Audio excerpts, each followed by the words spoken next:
Hi, I'm Emilie Hardman from The Conscious Kitchen, and today we're going to be making truffles. They're a really easy, fast treat that you can do anytime, good for holidays or gifts. Today we're going to do a dark chocolate and olive oil truffle with satsumas, which are these really great, beautiful mandarin oranges. You can use any citrus that's available to you. The only thing that you want to make sure of is that you're using an organic citrus because we'll be using the zest from it, so that area collects a lot of possible pesticides, which you don't want to be putting into your chocolates because they should just be full of good stuff. So most truffles traditionally start with a heavy cream, and they'll also have butter going on in there. We're going to make a dairy-free truffle, so it's good for anybody who wants to avoid animal products or anybody who has any intolerances to dairy at all. So we've got a cup of Vitasoy in the pot right now, and I'm just taking my microplane and removing the zest from this satsuma, which we'll then set aside and eat later. It's just a little bit naked, but it's still totally edible and delicious. So just push the zest into the soy milk. You want to do 2 of the citrus. And put that back into the soy milk as well. And then I'm just going to give this a gentle heat. Soy milk, when it gets really hot, has a tendency to explode. Not explode really, but expand in great volume. And it would just boil right over. So we're going to bring this to just about a boil. And then what we're going to do actually is cover it with plastic wrap, with a lid, whatever you have handy, and let it infuse for about 10 minutes. So over here on this burner, I actually have a little pot of water, and it's got about 2 or 3 inches in it of water. And the water is not touching the bottom of my bowl here. You see, it's getting a little bit of moisture on the bottom, but that's just because the steam is coming up and hitting it. And so I'm just using the gentle steam from the water to heat up the chocolate. And it's just starting to melt really nicely over here. And this is just about done here now. Got a few chunks. But the heat of the chocolate that's surrounding it will melt that down nicely very soon. And this little sizzle over here indicates that soy milk is nice and hot. You can see it's just boiling, so we want to take the heat off that and allow that zest to infuse. So I'm just making sure I don't have any lumps in here, that it's nice and smooth. A good sturdy silicone spatula is nice for this because it does scrape off everything really well. Just want to make sure the chocolate is all kind of at the same temperature here. So I just stir it a little bit and let it sit. Alright, so we have our soy milk infusing with the satsuma zest, and the chocolate is completely melted. It's still rather hot. And I'm going to measure out now a 1/4 cup of olive oil. And you just want to be sure that it's an olive oil that you enjoy. So if it's not something that you would dip bread in and eat just as is, you probably don't want to use it for this because you will taste it.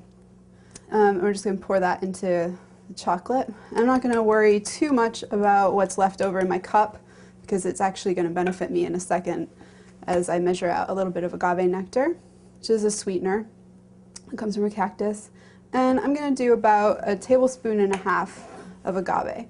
And because agave is a syrup, it's a little sticky. It likes to stick to whatever you've put it in, and so you sometimes can have trouble getting it back out, which is why it's nice to do the oil first.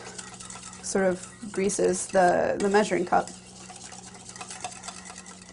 That looks good. And then we'll take the infusion of soy milk that we've done. Now, at this point, if you like, you can just strain out the zest if you don't want any extra texture to the chocolate. I don't mind it. I kind of like the natural little bursts of flavor that it gives. So that's the cup of our soy milk. And of course we've lost some volume from that as it's heated, and some of it has steamed away. In some recipes when you're making a truffle like this, you'll definitely want to make up that difference. So you would take out the soy milk, put it back in the measuring cup, see how much liquid you've lost, and just compensate by adding a little bit more liquid. In this case, it doesn't really matter because we do have some additional liquids, and the loss has pretty much been compensated for. So what you're going to end up with is something that's kind of like a just unset pudding. You know, something where you're like, that pudding will set and it will be perfect. Not too hard. You want everything to be incorporated. You don't want to see any of the oil or any of the foam of the soy milk or any of the zest sitting up on top. And once you get it to that stage, you can leave it in this bowl. A bowl this size is great, or if you have a flat square pan, you can pour it into that pan and it will be flatter and thinner, so you'll get a cool, even temperature throughout. And you just set that off to the side and let it harden up a little bit.